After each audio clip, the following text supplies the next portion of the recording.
And 6 people were killed and at least 24 wounded after a gunfire erupted at a U.S. Independence Day parade in a Chicago suburb today.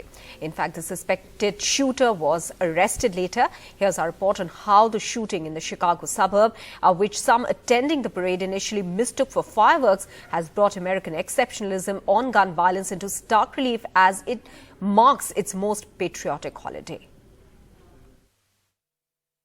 What should have been one of the happiest days of the year in the United States, it quickly turned to panic. At least 6 people are dead, over 24 are injured, and a person of interest in the mass killing has been taken into custody near Chicago. Now, what remains extremely worrying is that no other high-income country has suffered such a high death toll from gun violence. Every day, more than 110 Americans die at the end of a gun. This includes suicides and homicides. And since 2009, there has been an annual average of 19 mass shootings in which at least 4 people have been killed. The United States gun homicide rate is as much as 26 times higher than that of other high-income countries, and its gun suicide rate is nearly 12 times higher. Unfortunately, gun control opponents have typically framed the gun violence epidemic in the US as a symptom of a broader mental health crisis. But every country has people with mental health issues and extremists. Those problems are not unique, but what is unique is the US's expansive view of civilian gun ownership, ingrained in politics, ingrained in its culture, and in the laws since the nation's founding.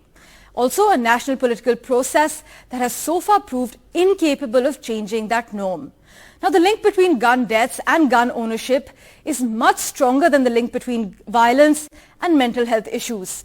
If we look at a study from Duke University, a professor called Jeffrey Swanson has actually spearheaded this study. He examines policies to reduce gun violence. His work specifically highlights that if it were possible to cure all schizophrenia, bipolar and depressive disorders, violent crime in the United States would only fall by 4%.